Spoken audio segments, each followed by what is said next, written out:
Have you ever driven down an empty road at night and felt like someone was watching you? Maybe it was just your imagination, or maybe it wasn't. West Virginia is more than just mountains and rivers. It's a land filled with strange creatures, unsolved mysteries, and eerie ghost stories. Some of these tales have haunted locals for centuries, whispered as warnings in the dark. Others have left behind real-life consequences, disasters, deaths, and questions that may never be answered. Tonight, we're diving into three of the most chilling legends of West Virginia, from a winged creature that appears before tragedy to a ghost that testified in court, and even an alien encounter that made headlines. But first, let's start with the most infamous legend of them all. Imagine driving down a quiet road at night, your headlights slicing through the darkness. Everything is still until suddenly you see it.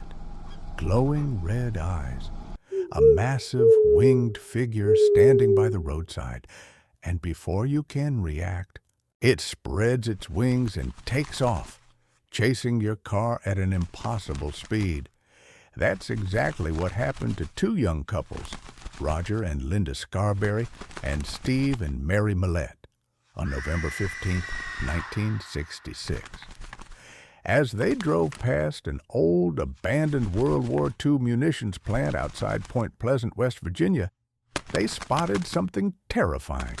A 7-foot-tall creature, huge bat-like wings, glowing red eyes that burned into the darkness.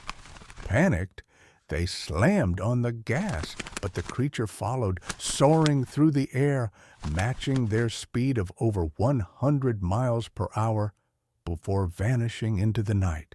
They weren't the only ones.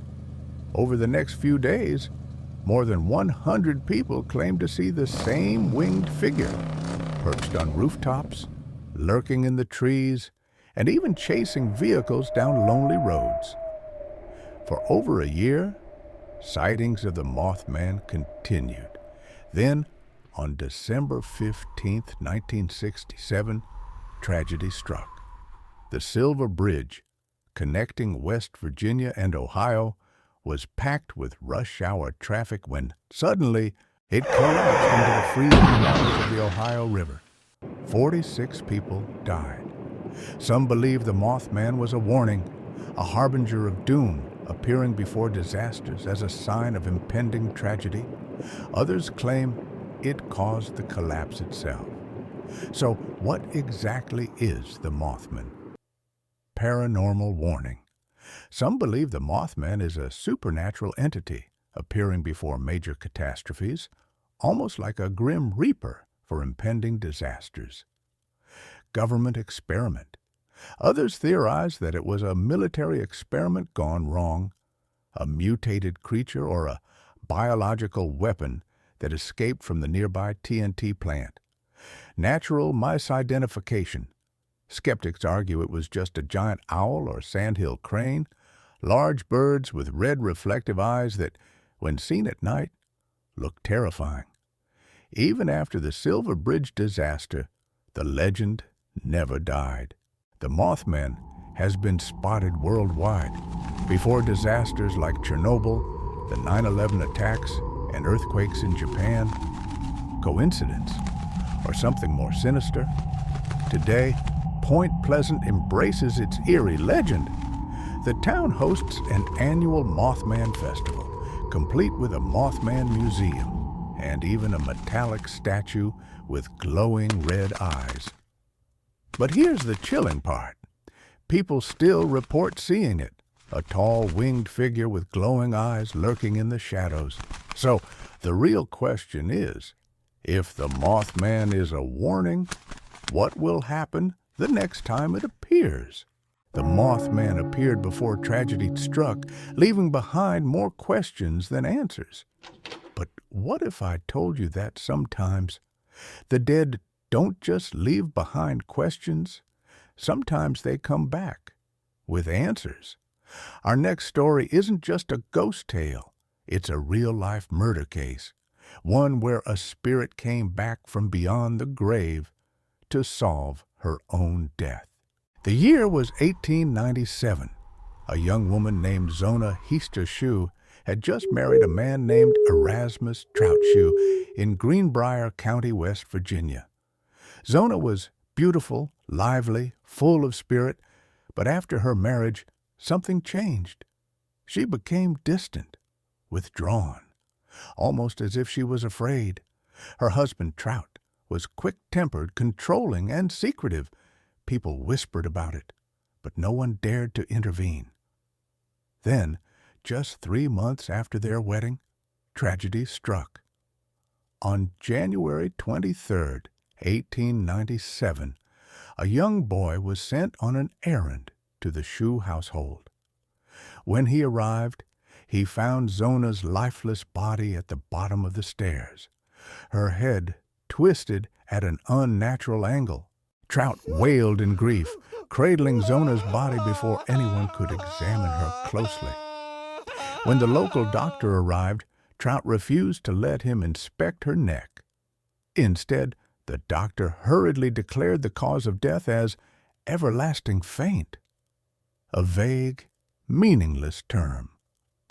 Zona's mother, Mary Jane Heaster, never believed it was an accident. Deep in her heart, she knew her daughter had been murdered. And then the impossible happened. A few weeks after Zona's burial, Mary Jane began having strange dreams. No, not dreams. Each night, Zona's spirit appeared at the foot of her mother's bed. She told her the truth. She revealed that Trout had killed her in a fit of rage. He had grabbed her throat, twisted it violently, and snapped her spine. Even more chilling, Zona's ghost described the exact location of her broken neck, down to the first and second vertebrae. Mary Jane, now convinced beyond doubt, took her story to the authorities. At first, no one believed her, but she wouldn't back down. She demanded that they exhume Zona's body. Despite Trout's protests, the body was exhumed and an autopsy was performed. What they found was shocking. Zona's neck was completely broken, exactly where the ghost had said.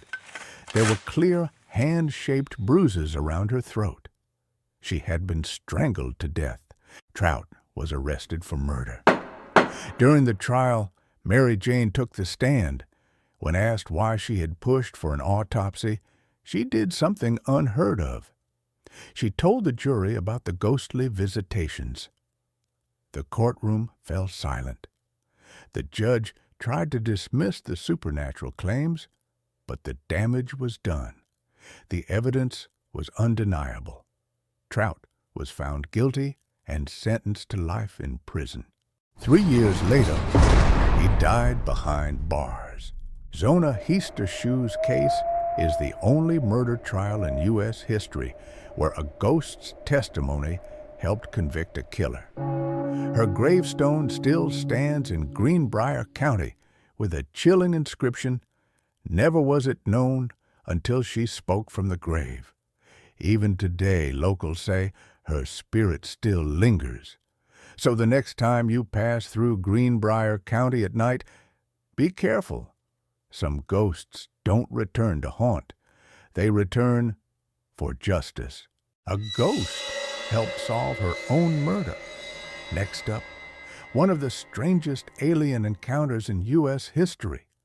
The night the Flatwoods monster arrived.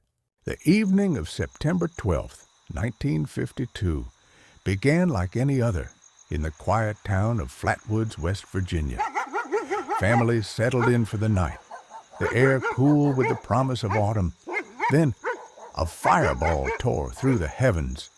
Witnesses described it as a glowing red object moving erratically before crashing onto a nearby hill.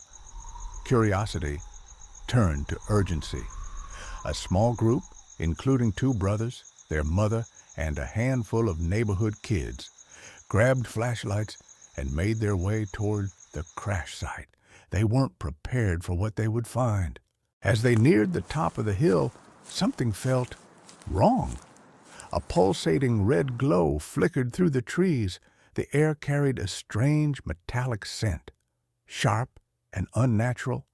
A thick, misty fog clung to the ground, making their eyes and throats burn. And then they saw it, a towering figure over 10 feet tall, its head, spade-shaped, smooth, and unnatural, tilted slightly. Two glowing red eyes, burning through the mist, locked onto them.